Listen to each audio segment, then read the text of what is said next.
Witajcie w ostatnim już odcinku o mojej samotnej hiszpańskiej wyprawie wokół Alicante. Mam nadzieję, że ta seria Wam się podobała i z przyjemnością pokonywaliście ze mną kolejne kilometry. Mam nadzieję, że po tych materiałach już myślicie o zorganizowaniu własnej wyprawy. Tymczasem ostatnie dni wyjazdu były nieco spokojniejsze i kompletnie nieśpieszne.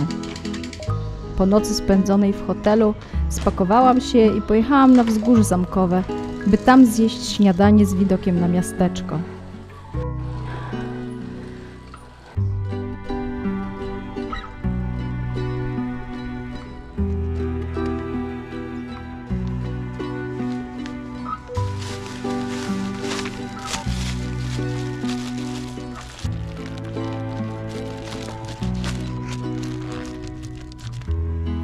W trakcie śniadania zastanawiałam się, jak rozplanować te 2 ostatnie dni. Do mety w Alicante zostało mi 100 km i to w większości z górki. Postanowiłam nie podejmować żadnej decyzji i zobaczyć, co się wydarzy. Jedyną rzeczą, którą chciałam zobaczyć, to zona de acampada w okolicy Briar. Miejsce noclegowe, które zeszłego wieczoru przegrało z hotelem.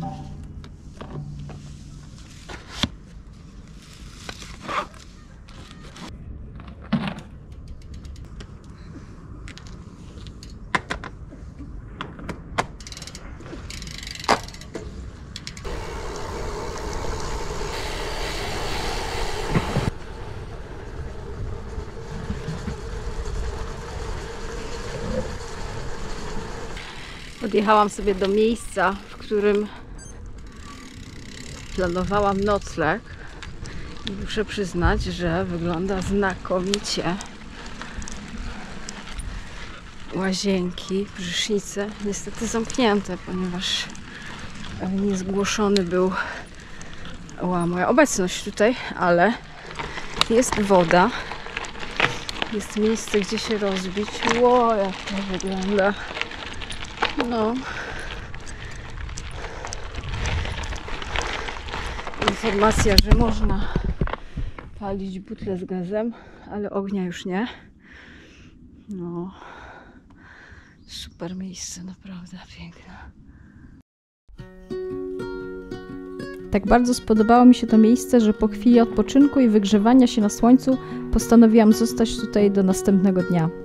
Nie chciałam zjeżdżać do turystycznych, pełnych ludzi miejscowości na wybrzeżu. Mając wolną chwilę, nagrałam odcinek dotyczący całego sprzętu, który zabrałam ze sobą na tą wyprawę. Mam nadzieję, że mieliście okazję już go oglądać. Jeśli nie, bardzo zachęcam Was do jego obejrzenia. Gdy zaczęłam zastanawiać się, gdzie by tu rozbić namiot, wydarzyła się rzecz dość niespodziewana. Na kemping przyjechali panowie z obsługi. Zapytałam ich, czy nie mogliby za mnie dokonać zgłoszenia noclegu.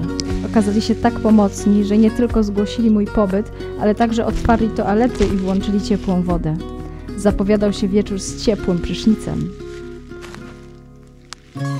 Zabrałam się za rozstawianie namiotu, gdy na kempingu pojawił się jakiś wędrowiec i też zaczął rozbijać swój namiot. Okazało się, że nie będzie to, jak myślałam wcześniej, samotny wieczór.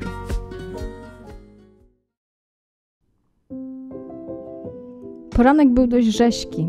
Gdy wyjrzałam z namiotu, mojego kompana już nie było. Zjadłam ostatnią porcję owsianki, spakowałam wszystkie rzeczy i wyruszyłam na ostatnie kilometry. Trasa tego dnia w większości była z górki i prowadziła niesamowitej urody wąwozem. To było idealne zakończenie tej wyprawy.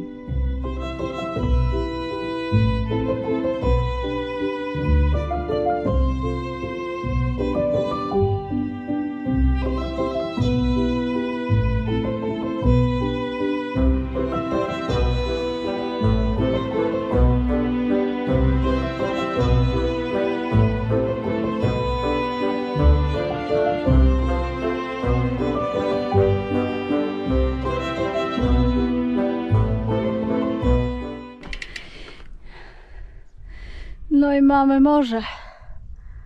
Piękny widok. Dzisiaj już podążam w tamtą stronę. No pięknie. Co wam tu więcej mówić?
dojechała do morza.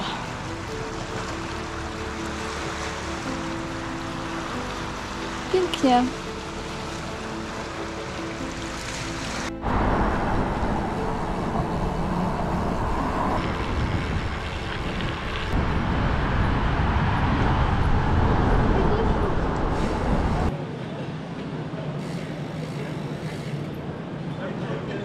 Nice.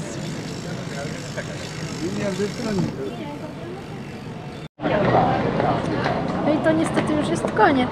Alicante, Explanada de España, czyli najpopularniejsza promenada w Alicante, podobno warta zobaczenia. Skusiłam się na tradycyjne patatas bravas, sałatkę śródziemnomorską i przepyszną kanapkę z omletem z ziemniakami, czyli taką tortillę, tak? Piękne to było 5 dni. To była trasa Iron Gravel Alicante, inspirowana wyścigiem. Przejechałam, myślę, w 80% tą trasę. Bałam się, że wokół Alicante nie będzie nic ciekawego i ta trasa nie będzie zbyt zjawiskowa, można tak powiedzieć, a jednak znalazło się bardzo dużo całkiem sympatycznych fragmentów, co mam nadzieję zauważyliście, zobaczyliście. Samotne podróżowanie też jest specyficzne i raz na jakiś czas bardzo fajnie i warto zrobić sobie taką wycieczkę. Dużo wtedy w głowie się układa. To jest, myślę, że temat też na zupełnie jeszcze kolejny film. Dziękuję Wam za uwagę. Mam nadzieję, że Wam się podobało. Mam nadzieję, że zainspirowałam Was do tego typu podróżowania bikepackingowego w samotności. Może samemu, ale nie w samotności, bo nie czułam się samotna.